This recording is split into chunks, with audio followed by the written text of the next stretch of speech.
Би өнөөдөр ярихаас халгам ийм амир хэргийн талаар ярих гэж байгаа.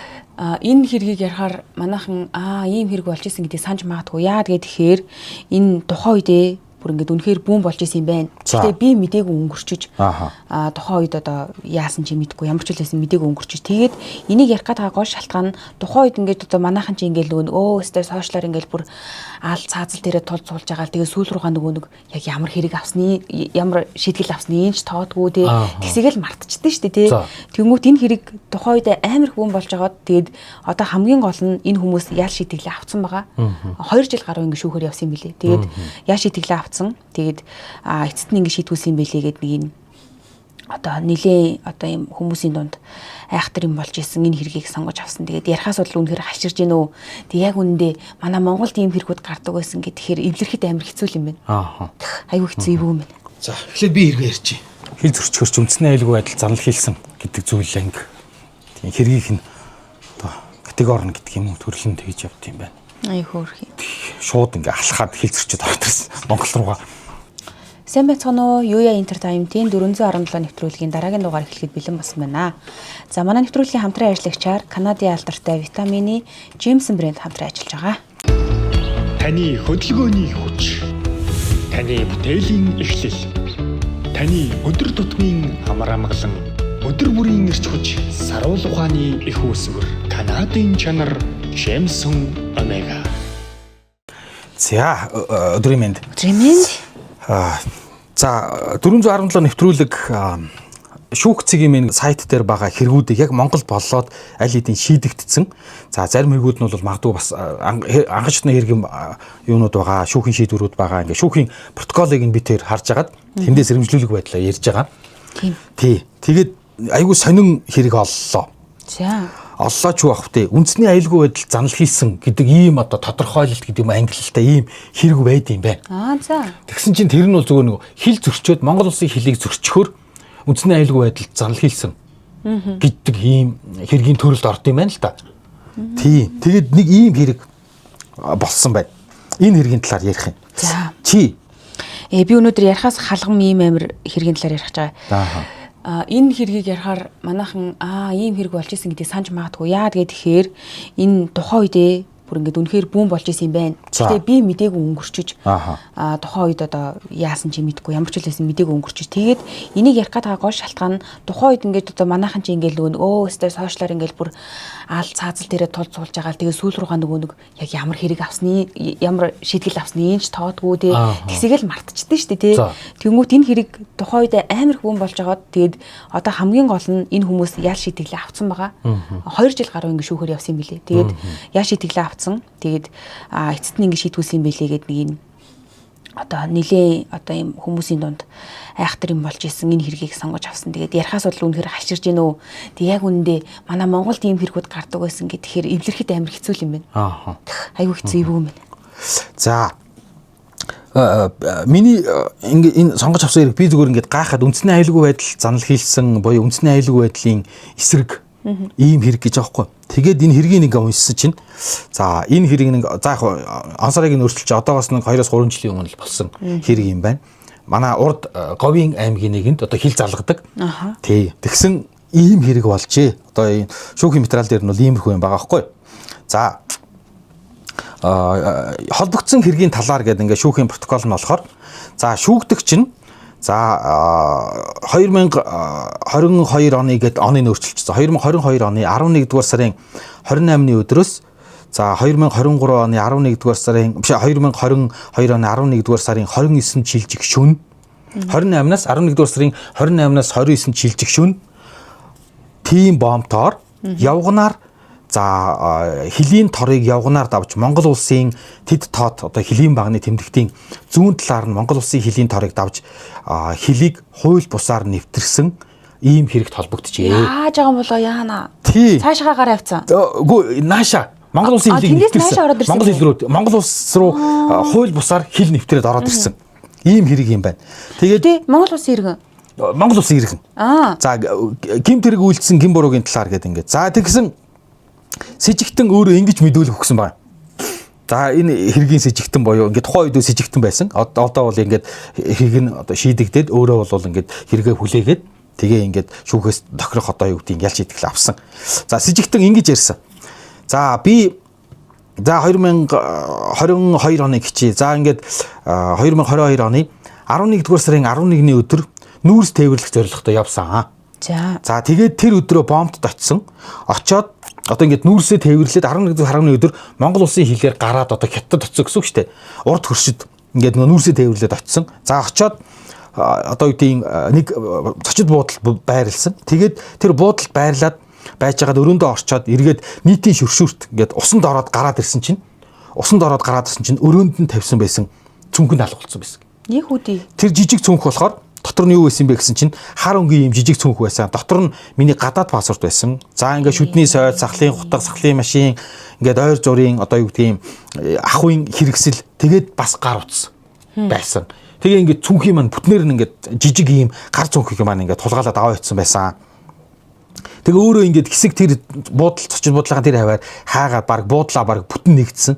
Тэгээд хамгийн хэцүү нь цүнхөө олж чадаагүй би гадаад пассвортаа олж чадаагүй. Гадаад пассворт байхгүй, утас байхгүй. Тэг ингээд одоо хятад улсад байгаа Монгол улсын иргэн. Тэгээд цагдаагийн газарт очисон гинэ. Тэгээд цагдаагийн газарт очиод би ингэчлээ гэдгсэн юм байна. Тэгээд камер шүүлгий гэсэн чинь хятадын цагдаа нар камер шүүхгүй гэсэн юм. За. Тий, камер шүүхгүй гэсэн. Тэгээд цагдаа нар буудлын камер шүүгээд өгөөч гэж цагдаа нар хэлсэн. Нөгөө цагдаа нар хөтлөөгүй. Буудлын камер шүүгээв. Тэгээд буудлын ажилчид дээр ирээд би ингээ юмаа хулгаад алдчихлаа штэ. Ингээ тий камер шүүлгийа гэсэн чинь дахиад камерыг шүүж өгдөг гинэ. Одоо энэ с ิจ гтний өөрийнх нь мэдүүлэг. Тэгээд бүр ингээ сүулдэ дахин нөгөө цагдаагийн газар руу ороод гуугаад камер шүүгээд өгөөч гэсэн чинь сүулдэ нөгөөдөл нь уурлаад хөөсөн гэ. Хүүдий. Тий. За ингээ бүр тэндээс хөөгдсөн. Тэгээд тэнд ингээ нөгөө угаасаа нүүрс тээврийн жолооч нар очиж буудагцчихэд буудлын байна л да. Тэгээд нөгөө нэг таньдаг жолооч нараасаа ингээ мөнгө аваад нөгөөдүүлэн зайлуул ингээ өрөвдөө тий өөрийнх нь буруу биш хулгаад алдсан. Бичиг баримт байхгүй Монгол улсын хил рүү орж болохгүй. Хин мэддэхгүй. Тийм болохоор утас байхгүй, юу байхгүй, бичиг баримт байхгүй. Ингээ жолооч нар ингээ тэнд байсан жолооч нар мөнгө өгөөд нэг хэсэг тэндээ байсан юм байна. Тэгээ олдох юм уу яахаа мэдхгүй. Жоохон харцнах байдалтай. Тий. За тэгээд сүүлдээ цагдаагийн газарт очиод нэг удаагийн нэвтрэх үнэмлэх аваад хөх хот руу явъя гэж бодсон гинэ. За тэндээсээ ингээд хөхтэй. Тэгэн гууд цагдаа нар нь тэр тухайн газрын цагдаа нар бичиг хийж өгөөгүй. Ийм бичиг хийж өгөхийн тулд 8000 юан төлөх гэсэн. Нөгөө Монгол улсын одоо жолооч осчод. Тэгэд энэ нь тухайн үедээ бол 4 сая төгрөг байсан. Тэгээ надад бүр утас байхгүй, пассворт байхгүй, юу ч байхгүй байсан. Тэгэд одоо гэдэг ерөөсөө хамгийн ойрхон газар нь яагаад би ингээд тэр нөгөө нэг нэвтрэх бичиг өгөөд 8000 юанаар одоо юу гэдээ нэг удаагийн цагдаагийн бичиг аваад явах хэрэгтэй юм гэхээр хамгийн ойрхон газар нь 600-аас 700 км-ийн зайтай хөх хотод байгаа Монгол улсын консул. Тэнд Монгол улсыг хариуцсан албан ёсны консул байхгүй. Ямар ч хүн байхгүй. Тэгээд тэр хүнийг өмгөөлж хамгаалах Монгол улсын иргэн ингээд ингэчлээ гэж өмгөөлж хамгаалах хинч байхгүй. Тэр нөгөө цагдаа нар нь тоолохгүй. Тэгээ ерөнхийдөө баг 17 хоног тэнд ингээд яах нь мэддэхгүй ингээл цагдаа нар дээр очиод тэгээл ингээл нэвтрэх хүчиг гуугаал бүр болохгүй би консулт Монгол улсын консул дээр очиж хот руу явъя та нар бичиг хийгээд өгөөч гэх нөгөөдөл нь 4000 юан өг. 4 сая төгрөг. Тий 4 сая төгрөг өг. 8000 юан өг. Тэг нэг их. За ингээд өөрийнх нь тайлбарснаар бол би 17 хонсон тэнд. Тэгээ ингээд сүүл рүүгээ бүр ингээд мөнгөчгүй болсон, амьдрах жаргагүй болоод тэгээд ерөөсө буцъя гэж шийдээд тэгээд Монгол руу буцаар шийдсэн. За ингээд 11 дугаар сарын 28-наас 29-нд шилжих шөнө би одоо юу гэдгийг тухайн бүсийнхээ зүүн хойд талаар нь эхлээд хятадын хилийг торыг даваад за тэгээд юу яасан торыг давж хэсэг алхаж хагаад Монгол улсын торыг давж Монгол улс руу нэвтэрсэн. Торыг давж нэвтрээд 1 км орчим алхаад нэг ийм одоо нүүрсний зам явдаг уулзуур дээр ирээд тэгээд тэр уулзуур дээрээс гараа өргөж жагаад нөгөө нүүрсээ буулгачаа буцаж явсан тэргэнд суугаад за ингээд хилтэй хамгийн ойрхон суурин газар ирсэн. Тэгээ суурин газар ирээд өөрийнхөө найзынхаа гэрт очисон. Тэгээд би бол тэр найзынхаа яг гэрийн хаягийг л мэдэхгүй. Манай найзын одоо гэдэг гэрийн хаягаар нь би заагаад өгч болно. Хилээр нэвтэрч гарсан газрыг би бол мэднэ. Газрыг ингээд аваад очил би энүүгээр ингэж нэвтэрсэн ингээд би өөрөө заагаад өгч чадна гэдэг ийм мэдүүлэг өгсөн юм байна. За тэгсэн 2 дахь хүн шүүх хурал дээр гэрч байгаа юм. Гэрч буюу 12 дугаар сарын 21-ний өдөр автозамын шалган нэвтрүүлэх бомбт дээр үүрэг гүйцэтгэжсэн чинь тухайн өдөр бомбын дид дарга хурандаа намайг дуудаад ээлжийн дараагаар ажиллаж байсан тэслэгчтэй гуруула хамт яваа нэг хүн хил зөрчөөд ороод ирсэн гэсэн мэдээлэл авлаа. Аль хэдийн ингээд энэ суурьнд байгаа гинэ. Тэгээ ингээд хил зөрчөөд ороод ирсэн. За ингээд гуруула тэр сошиал бүрс рүү очисон чинь хүмүүс гарч ирсэн. Тэгэхэд 4 хүн гарч ирсэн. Гэрийн эзэн нь бол тухайн үед байгаагүй. Тэгсэн чинь тэрэн дотор хил зөрчигч байж болцсохгүй Монгол улсын иргэн байсан. За тэр хүнийг саатуулсан. За тэгээд цаашаа ингээд нөгөө сошиалын бүсээс нь аваад явсан 30 км-ийн зайтай. За ингээд мэдүүлэг авсан, саяны мэдүүлэг өгсөн. Тэгэхээр би ингээд хил зөрчөөд ороод ирсэн. Үнэ. Тэр шууд ерөөсөө мэлзээч үү. Тэгсээ би хил зөрчөөд ороод ирсэн. Бүр өөр арга байгаагүй надад. Тэгээ бүр би хаагуур хил зөрчснөөч би та нарт заагаад өгч чадна мадна. За ингээд 11-р сарын бүртгэл үтсэн чинь энэ нөгөө жолооч чинь яг өөрийнхөө гадаад пассвортаар 11-р сарын 11-ний өглөө 8 цагийн үед өөрийнхөө унж явсан улсын дугаартай машиныг жолоодод тээврээр ирсэл жолоодод яг бомбоор Монгол улсаас гарсан бүртгэл нь байсан. Орж ирсэн бүртгэл нь байхгүй. Ингээд орж ирсэн бүртгэл байхгүй. Ингээд 11-р сарын 11-нд хил гарчаад 28-нд 29-нд Монгол улсын хилээр одоо тийм хил зөрчид Монгол улс руу нэвтэрч орж ирсэн юм байна. Тэгээ баг энэ явдлаас хойш одоо юу гэдэг юм бэ нэг 20 орчим хоног болцсон байсан учраас нөгөө яг ингээд хаагуур хил зөрчсөн газараа нөгөө хүнээрээ заалах гэсэн чинь нөгөө хүн чинь зааж чадахгүй бас гинэ. За шүн байсан.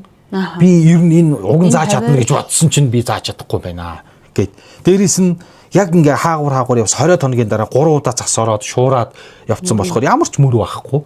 Хил зөрчсөн гэдэг одоо батлах нотлох юм бол байхгүй байсан. Тэгвэл ер нь бол маш хураашилтай хүчтэй салхитай байсан учраас ер нь бол хөлийн уур мөрийг баталгаажуулж чадаагүй. За тэгээд ер нь бол улсын хилээр одоо юу гэдэм те.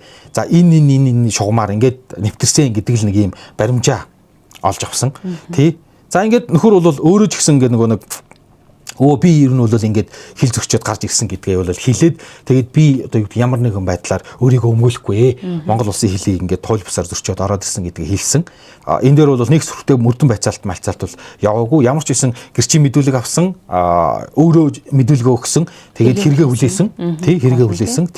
Ийм байна лээ. Тэгээд шүүхийн протокол нь болохоор ямар нэгэн энэ гэмт хэрэгээ улмаас учирсан хохирол байхгүй учраас шүүгдэгчийг бусдад төлөх төлбөргүй. Тэгэхээр ямар нэгэн төлбөр төлөхгүй. За харин эрүүгийн хариуцлагын хүлээнд бол эрүүгийн хуулийн тусгай ангийн 19-ийн 14-р зүйлийн нэгт зааснаар буюу энэ одоо 1401-т тэнцэх хэмжээний буюу сая 400 мянган төгрөгөөр торгох ял оногдуулаад тэгээд өөрөө бол одоо юу гэдгийг Монгол улсын хилийг хууль бусаар зөрчснөө өөрөө ч хүлээн зөвшөөрсөн гин буруутаагаад хүлээн зөвшөөрсөн учраас хохирол байхгүй гэд ингээд сая 400 мянган төгрөгөөр торгоод ингээд энэ хэргийг хаасан байдсан байна.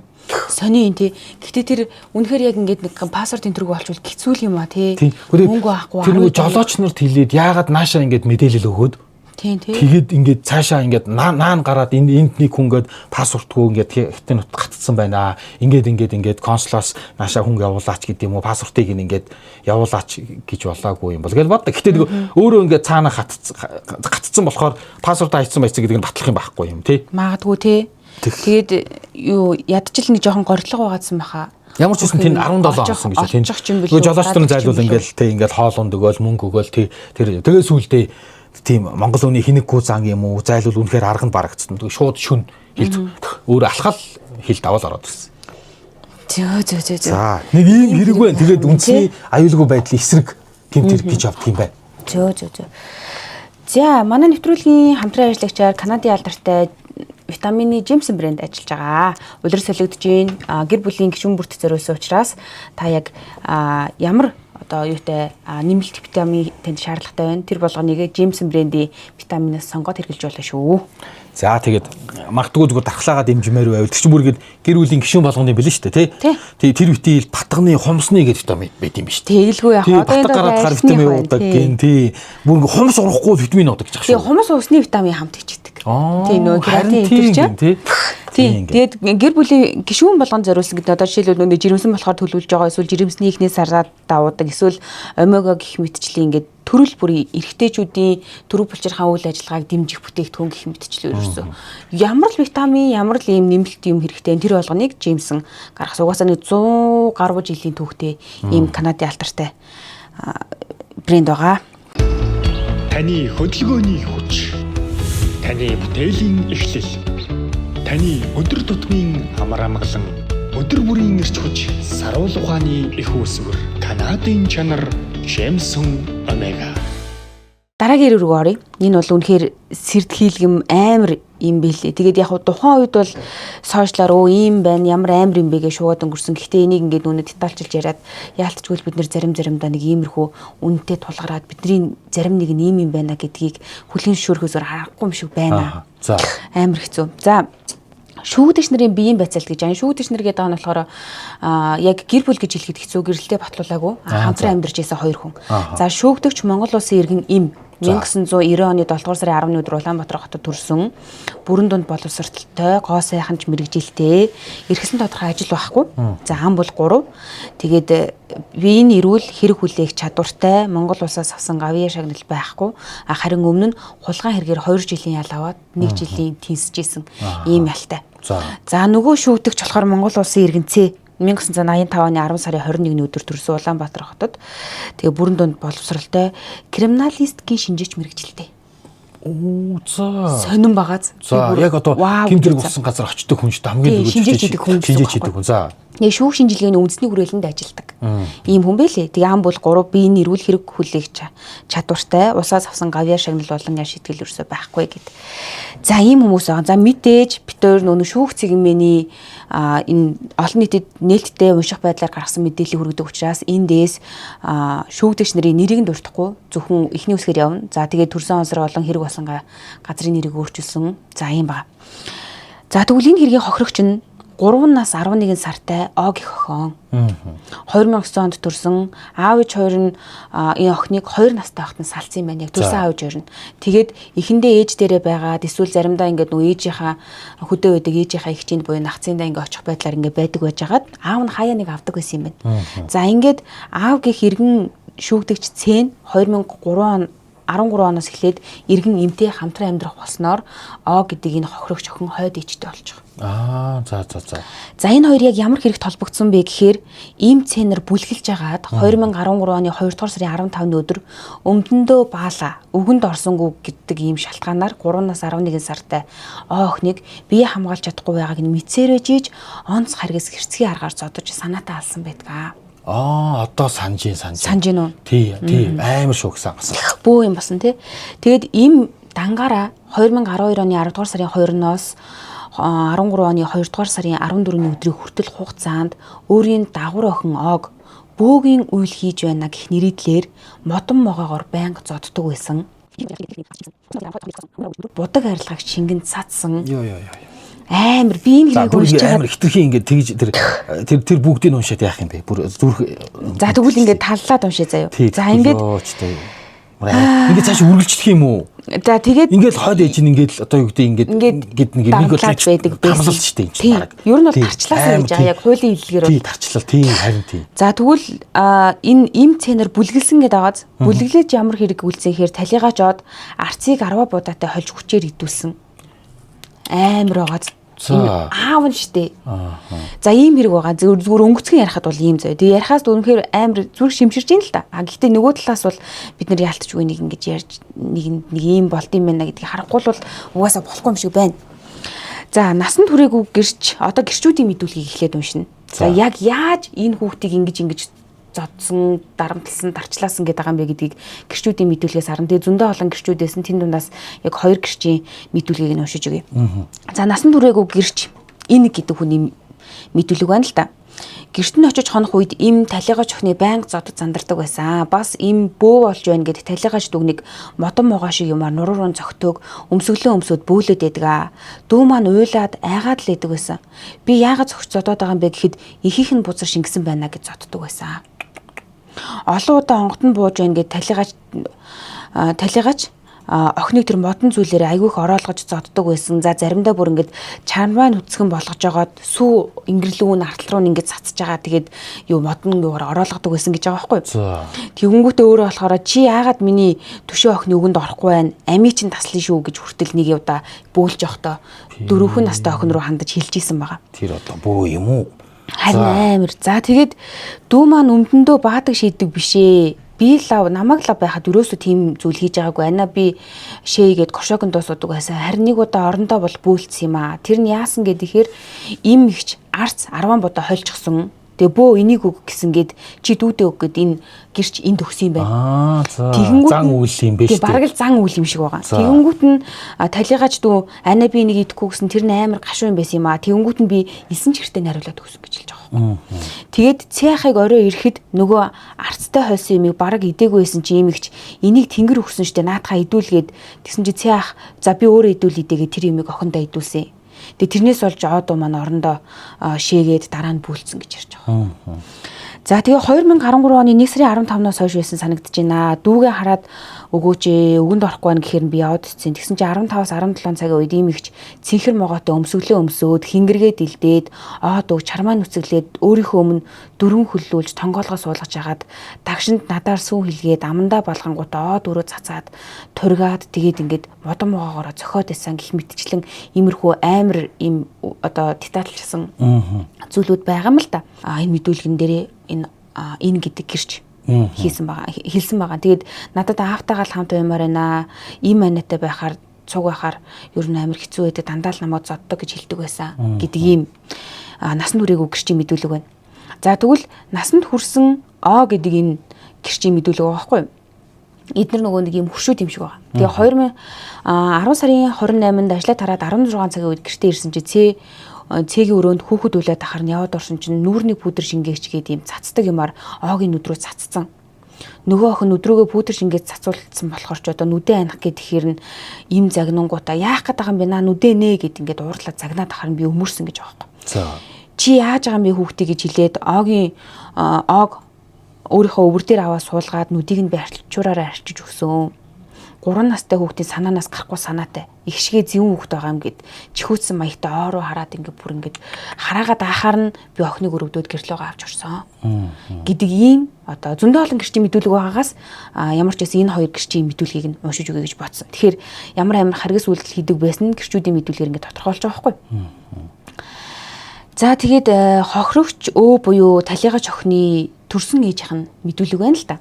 За бас ингээд нөгөө айгуу чухал энэ хэрэг дээр охин ер нь бол ингээд түүний одоо ээжийнх нь мэдүүлэхээр бол охин ингээд хаяа нэг аав руу яваад ирэхээр хөхөрцөн байдаг, энэ тэндээ шалбарсан байдаг гэдгийг мэдүүлээд байгаа байхгүй. 10 сарын 2-ны өдөр цээрж охин аавангуудаа 11 сарын 2-ны өдөр надад тавьчих өгсөн гэхээр нэг сар гарны хугацаа болсон юм шиг байгаа. Тэгээ оройн нөгөө нэг ирсэн охиноо шууд усанд оруулах га байжсэн чинь охиных нь нуруу ингээд нуруунд гисгээс ахар сүл хүртэл амар том хөхөрцөн байсан гинэ. Тэнгүүт нь миний охин яагаад ингээд хөлцсөн юм гэсэн чинь ийм байна аавыг ажилдаа явахаар чамайг харахаас дургуурээд байна гэд намайг зодддог. Миний үснээс суулгаадаг гэж ингэж мэдүүлэг өгсөн байгаа. Тэгээд яг ингэж ярьж байгааг нь хажуудлынх нь айлын хүн байсан учраас сонсоод бас гэрчээр мэдүүлсэн байт юм лээ. За тэгээ энэс гадна дараа нь дахиад 12 сарын 25-ны өдөр одоо энэ гэх эмэгтэй рүү залгаад буюу хуучин ихнэрлөөгөө залгаад охиноо аавангуудаа 5 хоногийн дараа буцаж авчирч өгсөн юм байна. Тэгэд тэр үедээ охины баруун хөл нь өвдгнөөсөө доошоо шилбнийхээ урд ингээ хөхөрцөн бас ирсэн гинэ. Тэгээд залгаад охины хөл яац юм бэ гэдсэн чинь нөгөө аав нь би яаж мэддэм дэ эргэтэл хөхөрцөн байсан юм бэлгүй. Гих мэдчлэн ер нь бол ингээд явж ирэхдээ хөхрөлтэй гимтэлтэй ингэж ирдэг байсан гэж байна. За тэгээ хэрэг болохоор яг 2 сарын 15-наас 17-ны хооронд үлдэгдсэн байдгийн бэ лээ. Тэгээд 2 сарын 10-ны өдөр над дээр ирэхдээ охин маань бидний ямар нэгэн хөрсөн нэцэрсэн зүйл бол байгаагүй гэж мэдүүлсэн. Хэрэг гарахаас 7 хоногийн өмнө гэсэн үг. За харин хэрэг 2013 оны 2 сарын 17-ны өдөр болсон. Өглөө 9 цагийн үед байжсэн чинь миний уц руу цээ залгаад охин Баян зүрх дүүргийн эмнэлгийн сэхийн тухаангүй байна яаралт дээр гэж утцсан байна л та. Одоо аав нь гэсэн үг. Тэгэд Баян зүрх дүүргийн эмнэлэг дээр яваад очисон чинь очингуудаа цэгээс яг юу болсон гэсэн чинь охин шатнаас унтсан гэж хэлсэн юм байна. За. Тэнгүүт ямар шатнаас унтсан гэдгсэн чинь цээ юусэн надаа юм хэлээгүй. Тэгээд сэхэр орж охиноо харахад охин ямар ч ухаан байгаагүй. Аманд нь хуруу гэртээ амьсгалын бүдүүн гурс ийцэн 100% аппаратаар амьсгалж байна. Танаа өгөөд өөрөө амьсгалгүй ирсэн гэж хэлсэн. За ингийн эмнэлэг түрэгцсэн ба. Би охиноо харахад охины дух зүүн хэсэгтээ хөхөрчгсөн, эрүүний доор 2-3 газар бас хөхөрцөн, мөн 2 хөл гуйны урд хэсэгт нь хөхөрцөн, гар буглах хэсэгт нь хөхөрсөн, памперс зүүсэн байдалтай байсан. Тэгээ би памперсыг нь сольж димүүгээд памперсыг нь тайлсан чинь эмзэг хэсэг нь 2 талтаа хөхөрсөн байсан. Ээж нь энийг ингээд бүр баталж байгаа. Тэгээд тухайн үед сувлагч илүү эмч илүү энэ арай бичээ миний дүү хүүхэд унахад юм болохгүй штэ гэж надад хэлж исэн. Тэгэхээр бас нэг гэрч байгаа юм. За тэгээд тэр үед Баян зүрх дүүргийн цагдаагийн хүмүүс ирсэн байсан. Охин маань надад ирэхдээ ийм байна аав хоёр зодоод аав загнадаг аавыг ажилдаа явахаар ийм байна намайг байнга зоддог тавч хөр цогтөг гэж ярьж исэн. Гэж гэрчилж байгаа юм. За тэгээд энэ хэрэг чинь болохоор ерөөхдөө 2 жил гаруй хугацаанд шүүхээр явсан. Тэгээд эхний удаад энэ шүүгдэгч Ц болон Т нар юунууд дандаа юм худлаа мэдүүлэг өгж байсан. За. Ерөөсөө худлаа мэдүүлэг л өгөөд байсан. Одоо жишээлбэл ингэж байгаа 2013 оны 2 сарын 17 оны өдөр яг нөгөө нэг имлэгт ингээд биен муу байнгут нь шууд ингээд нөгөө нэг аав жирэг нь одоо хойд ээжийг нь аавтай төрсэн аавтай нь сэжигнэр татчих байгаа байхгүй. Тэгээд анхны мэдүүлэг дээр энэ талигаа чохны аав нь ингэж мэдүүлсэн байгаа. 2 сарын 13 билүү 14 билүү сайн санахгүй байна. Гэртээ юм хийжсэн чи охин шатнаас унчлаа гэд ороод ирсэн. Тэгээд би тэр өдрөө тархин хөдөлгөөл бөөлж эсвэл биеийн солрох байх гэж одоо ажиглаад исэн чинь зүгээр байсан. Маргааш нь бас ингийн зүгээр байдаг шиг л байсан. 15-ны өглөө босохдоо зүгээр цэргэлэн цаваа байжснаа өдөр нь урмаага дууга болцсон гэж хамгийн анх сэжигтээр мэдүүлэг өгсөн байгаа байхгүй. За тэгснээ дараа нь болохоор яг 7 хоногийн дараа энэ хэрэг хүндрээд ирэнгүүт нь аавыг нь яллагтагчаар татаж эхэлсэн байна. За тэгээд яллагтагчаар татагдсанаа яг ихний мэдүүлэг нь юу гэж өгсөн гэхээр 2013 оны 2 дугаар сарын 15-нд Ламбарднаас босож явхад им над руу яриад охин өмдөндөө баачлаа. Надаар цэвэрлүүлэхгүй байна гэж хэлсэн. Тэгэхээр би за би одоо очиж ин орхичих гэж хэлсэн.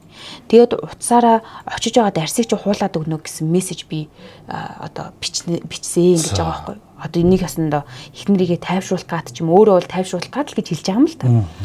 Тэгээ би гэртээ ороход охин үүдэнд баста өмдтөөгөө зогсож исэн. Би өөрөө өмдөө тайлгээд өмдийг нь тайлуулсан, нойлон цас тастаж өгөөд өөрөөр нь бүхсийг нь арчуулсан. Тэгээд ийм ван тус хийж өгөхөөр нь өөрөөр нь бас бүхсийг нь угаалгасан гэж байгаа. Тэгээ ийм надад хэлэхдээ наадах чинь бас гараа амандаа хийж агаад бөөлцсөн гэж хэлсэн. Энэ үед 14 цаг өнгөрч байсан. Тэгэхээр би охиноо урдаа зогсоож агаад ингэж болохгүй гэд зүгээр л бэлэгдлийн маягаар бүсээрээ бүксэн дээр нь сулхан хоёр ороолгосон гэж байгаа байхгүй. 18-аас 19 цагийн үед хувцаа янзалж байхдаа анзаарсан. Тэгэхэд л нурмаагаад өгдөг болоод бодлогоширсон маягтай суугаад хөдөлгөөн багтай болчихсон байсан гэж 2 дахь удаа мэдүүлэг өгөхдөө хэлсэн. За тэгсэн чинь эндээс бас нэг 7 хоногийн дараагаар буюу 3 сарын 23-ны өдөр яасан гэхээр яллагтагчаар 2 дахь удаа мэдүүлэг өгж байгаа шүү дээ. Анх сэжигтнэр өгсөн мэдүүлэг бол эмийг хазалж өгсөн мэдүүлгээ. Тий. Охин ерөөсөө шатнаас мэдүүлэг өөрчлөгдөөл. Тэгээл ингээд бүр ямар сандаа худлаа мэдүүлэг өгсөн гэдгээ одоо ингээд 3 дахь удаага мэдүүлэг дээрээ хэлж байгаа байхгүй юу. Анх сэжигтнэр өгсөн мэдүүлэг бол эмийг хаацалж өгсөн. Тэгээ охин ерөөсөө шатнаас унаагүй би худлаа хэлсэн.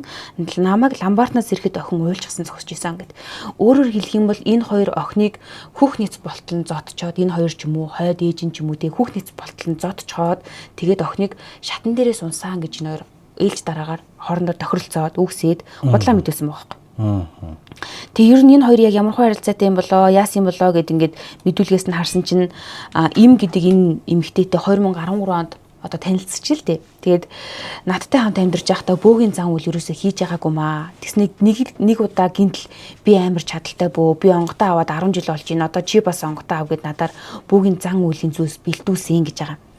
Нэг удаа им онготоо буулгаад надад охин чинь хөдөө аваад ихийн бузраар бузарцсан байна гэд 3 удаа зан үйл хийсэн гэж байгаа юм. Өөрөөр хэлэх юм бол охин дээрээ 3 удаа зан үйл хийснийг нь аав нь гэрчилж байгаа. Тэгэд тэр үеийн тэр зан үеийн эхнийхийг нь гэрэлдээд дараагийн хоёрыг нь гэрлийн унтраа гэж загнаад харанхуйд хийсэн. Тэр үед им хийж байгаа зүйлийг одоо бидний сайн сайхны төлөө л хийж ин гэж бодоод би хориглоогүй маа. Имч надад чи бас онготоо авах гэж байгаа юм чи хүүхдээ сайн засал хийлэг гэж миний тархийг удаадаар угааж исэн. Им ярьж байгаа шигээ имийн ярьж байгаа шиг би охиныг ингэж нөгөө үстэг ч юм уу дэвсэх зэрэгээр ингээд ийм балмад байдлаар ерөөсөд зодож байгаагүй. Би хавтас тэрэгтэй танилцахдаа имийг урд нь хулгайн хэрэгээр шийтгүүлж исэн гэдгийг мэдээд амар гайхаад шоконд орсон.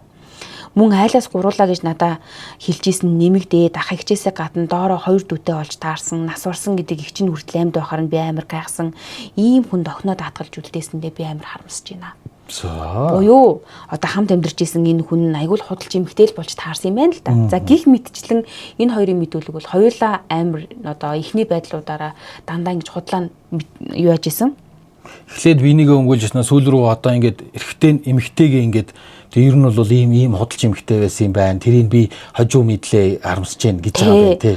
За одоо тэгтэл энэ дээр нөгөө нэг юуны мэдүүлэг гарч ирнэ. Одоо эсрэг талын байр суурнаас буюу хойд ээжийнх нь мэдүүлэг гарч ирнэ. Хойд ээж нь хамгийн анх яг ингээд 17 өнөдөр хэрэг гарчингууд нь с ิจ гнэр анх мэдүүлэг өгөөд за энэ мэдүүлэг дээр бол эвлэгттэй таймаараагүй яг л нөхөртэйгээ адилхан мэдүүлэг өгсөн байхгүй охин шатнаас унсан тэгээ гэртээ зүгээр сэргэлэн цаваа хийжсэн гинтл 15-ны орой нурмаагаад эхэлсэн гэх мэтчлээ. За тэгээд ингээд эхний мэдүүлгүүд нь хоёр дахь мэдүүлгүүд нь аавыг нь ч буруутгасан юм байхгүй ерөөсөө буруу охин өөрөө унсан тэгээд би түргэн дуудсан түргэн дээр очисон ийм байсан гэдэг юм ярьж байгаад эндээс нэг шийдвэртэй зүйл гарч ирсэн. Нөгөө нэг охин эмнэлэгт ирэнгүүт цагдаа нар энэ хэргийг бас ингээд нөгөө давхар хариуцсан гэж байгааз. Тэнгүүтээ яг ингээд эмнэлэгт байж байгаа хооронд нь гэх цагдаатай за яг юу болсон хэрэг явдал юу болсон бэ гэсэн чи та тамхилаач гэдэг тэгээ гадаа гарч хамт тамхилж ийсэн аа. Охин ингээд над руу ингээд уйлаад орлоод юу яах миний үгэнд орохгүй болохоор нь би ингээд нэг бүсэн дээр нь халгацсанд нь хойшоогоо ингээд саваад унцаа. Ер нь бол ингээд түлхсэн чинь хойшоогоо саваад унцаа гэдэг хэлж байгаа байхгүй. Ингээд савж унахтаа охин тархиндаа амар хүнд гэмтэл авцсан юм байна. Ер нь бол яг бодит болсон зүйл нь. Тэгээд эмнэлэгт угаасаа энэ татсан байдалтай ирсэн байгаа байхгүй охин.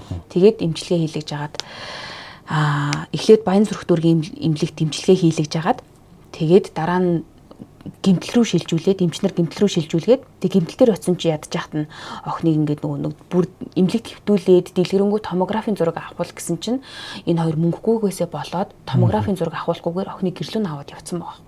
Тэгээд энэ хооронд нөгөө амь насыг нь аварч болох боломжтой байсан чинь аав ээж мөнгөгүйгээсээ олоо гэрлөөгээ авч яваад тэг хүүхдийн амнаас ирсэдсэн ийм үйл явдал болсон бэлээ. Тэгээ энэ үйл явдлыг бол ингээд нэг хэд хэд удаагийн мэдүүлгээр энэ хоёр бол ингээд эхэндээ ингээд яг таарсан одоо ам нь таарсан тий охин руу хэрэгэж гисэн байдалтай байжгаад сүүлийн одоо хэрэг явдал бүр газар аваад сошиалд ингээд нөгөө нилээ ийм шууган болоод эхлэнгүүт олон удаагийн шүүх хурлаар зүрж эхэлсэн. Хоорондоо. Тий. Эхлээд энэ анхан шатны шүүх гэж байгаа. Анхан шатны шүүхээс өмнө шүүх дээр мэдүүлэг өгөн, мөрдөн байцаалтын үед мэдүүлэг өгөн тэг хэд удаа. За тэгжснээр дараа нь 2 ч удаа давт залцсан. За сүүл рүүгээ энэ хэрэг бүр улсын дээд шүүхээр шийтгэгдсэн байдаг юм бэ лээ. Тэгээд одоо юу яасан байгаа. Эхлээд анхан шатны шүүх хурлаас энэ хоёрыг яг ямар буруутай гэж үзсэн гэхээр ээжд нь 25, хойд ээжд нь 25 жилийн ял. За охины төрсэн аавд нь 22 жилийн ял онооцсон байсан юм байна. За тэгэнгүүтээ өршөөлийн тухай хуулиар нөгөө тарчлаан гэдэг зүйл ангийг нь өөрчлөөд 20 хялаас нь 2 жилийг хасаад нийтдээ 23 болон 20 жилийн ялаар шийдэгдсэн байсан юм байна л да. За тэгсэн чинь давж заалтаад дараагийн дав заалтах шатанд болохоор нөхрийг нь буруугүй гэж үзэнгүүтээ цагаатгсан юм байна. Өөрөөр хэлбэл нөхөр нь эхнэр лугаа хам хэрэгээ бухсан гэсэн үг. Тэгээ гэрчүүдийн мэдүүлгээр бол угаасаа аав нь зодддог байсан гэдэг тийм мэдүүлэг баг байхгүй байгаа юм. Аав нь зүгээр ингээ гар хүрдэг юу яадаг гэсэн загнадаг байсан. Хаяа нэг ингэж нөгөө нэг өөрийнх нь мэдүүлж орвол би суран бүсээр ингээ зүгээр нөгөө нэг эмийн амийг таглах гэж буюу тий байдлыг намжаах гэж нэр худлаа үнэн нэг тийм бэлгэдлийн чанартайгаар гар хүрснээс бусдаар бол би огтоо ерөөсөө ингэж юу яаж байгаагүй гэдг нь нотлогдоод тэгээд аавыг нь цагаатгсан юм байна. Бүр ямар ч ялгүй болгосон юм байна. Тэгсэн чинь нээжтэй тий яг ялгүй болгосонд нь энэ хамтран амьдарч байгаа эм гэдэг эмэгтэй дургуцаад за гомдолтой байсан. Гомдолтой байсан учраас дахиж мэдүүлгээ өөрчлөөд энэ ийм болсон гэд тэгээд энэ хэрэг бүр улсын дээд шүүхэд ирээд тэгээд шийтгэгдсэн байт юм бэл. Тэгээ одоо энэ тухайга өөрөө ингэж мэдүүлж байгаа юм л да юм. Би цэгийн 3 дахь эхнэрээ. Түүний 3 дахь охиныг нь би төрүүлж өгсөн гэд хамгийн гол энэ хэрэг үлдэж яхаж жирэмсэн байсан юм байна. Тэгээ бүр яг ингээд нөгөө нэг юм байцаагдж явах хугацаанд төрөөд би юм байдал нь муудаад гэд энэ тухайд хэвлэлүүдэр аягүйх гарч ирсэн. За тэгээд тэр охин маань одоо миний ихчийн халамжинд байдгаа. Манай ихчийн хугацаанд миний охиныг тижээх гэж гэрээ зараад айлын хашаа байшин амьдарч байна. 2014 оны 7 дугаар сарын 27-ны өдрийн шүүх хурал болохоос өмнө би цэтэй захиагаар харьцаж исэн юм аа. Тэгэхээр энэ хоёр талд байж байхдаа захиа бичижсэн гэсэн. Тэгэхэд цээ захиан дээрээ чи хэргийг даачхаа би охинтойгоо хамт амьдрмаар байна гэж надад бичижсэн. Тэгэхээр би хоёулаа хамт ял авч явахаар нэг нь хүүхдтэйгээ амьдрий гэж бодоод цэг энэ хэрэгээс гаргасан гэж өөрөө үнэнгээ хэлсэн байгаа байхгүй. Тэгээд өнөөдөр цээ хэлсэн амдаа хүрэхгүй болохоор дав заалдах шатны шүүхтэр би цээг буцааж татсан. Цээ надад олон захиа бичижсэн мөртлөө одоо ерөөсөө бичгээ болцсон. Өнөөдөр над руу дайрч байгаад нь би амар гомдолтой байна. Энэ хугацаанд би цээгийн нэг охиноо алдсан юм чи нөгөө охинтойгоо хамт амьдрах гэж бодож байсан. Хэрвээ би өөрийгөө бодож исэн бол цээг энэ хэрэгээс мултлах биш, харин ч цээд чи намайг гарах гэх байсан. Иймд өнөөдөр хэргийн бодит байдлыг зөв шударгаар шийдэж өгнө үү гэж энэ мэдүүлгээс болоод энэ хэрэг улсын дээд шүүх рүү дахиад явсан гэсэн үг. За тэгээд улсын дээд шүүх 2017 оны 10 дугаар сарын 27 оны өдөр эцэслэн дүгнэлтээ гаргасан. За энэ тогтоолоор бол эмд оногдуулсан ялыг 18 жил болгосон. Цэд оногдуулсан ялыг 13 жил болгосон. Тэгээд энэ ялыг хаалттай дэглэмтэй ангид тойроход идлүүлэхээр тооцоолоод мөн сэтгэл санааны хохирол болох 50 сая төгрөгийг шүүгдэгч нараас хувь тэнцвүүлэн аргуулan хохирогчийн хууль ёсны төлөөлөгчд олгохоор шийдвэрлсэн байдгийн байна. За ийм амир хэрэг болж тээ. Тэгээд яг ингээд энэ чинь 4 шатны шүүхээр явцсан мэдүүлгүүдийг нь уншихаар ингээд амар олон мэдүүлгүүд байгаа. Тэгээд тэн дундаас яг ингээд нөгөө нэг ийм гэрчүүдийн мэдүүлгийг онцлолоо. Тэгээд одоо нэр санаж байна. Тий нэг хэсэгт амар их сошиал сэвэгцсэн. Би харин тухайн үед одоо яагаад энийг их анзаараагүй өнгөрсөн юм бол нилээ явсаа тэгсэн. Тэгээд эргээд ингээ харахаар угаасаа үнэхээр амар байсан яг ингээ мэдчих жоохгүй. Сайтууд дээр мэдээлүүд нь зөндөө байгаа. Тэгээд ийм амар юм болдог гэж бодохоор бас амар. Би чинь ингээл ер нь бол уг нь бол ингээд кино үзэхдээ ч гэсэн энэ трейлер төрлийн мөрлийн юм үздэг те. Тэгээд ингээд ийм Монголд ийм хэрэг болчихно гэж бодсон чи яг ингээд амар паникт орчт юм байна хүн. Дандаа л ийм гадаадын кино үзээл те. За яг хүн гэж бодох нь бол бодож байгаа. Тэгээ хүн ч юм уу хата гэж утсан мөртлөнгөөс Монголд ялангуяа ийм нэг жоохон охины те хойд ээж ийм амар байдалд оруулж байгаа. Тэгээ эцэст нь аминд хүрсэн гэхээр төсөөлөхөд өөрсдөндөө наахад манай Монголд гэж бодоход бол амар. Яг сая ингээд мэдүүлэг уншиж байхдаа бүр ингээд гарч ичрээд штий ёо. За ийм хэрэг. За хоёлаа ингээд энэ хүргээд өндөрлөе. За энэ хэрэгүүдийг шүүх цэгийн сайтнаас сэрэмжлүүлэг байдлаар бид хоёр сонгож авч байгаа. За баярлалаа. Дараагийн дугаараар уулзъя. За баяртай. Таны хөдөлгөөний хүч. Таны бүтээлийн эхлэл. Таны өдөр тутмын амар амгалан өдөр бүрийн эрч хүч саруул ухааны их үүсвэр Канадын чанар Jameson Omega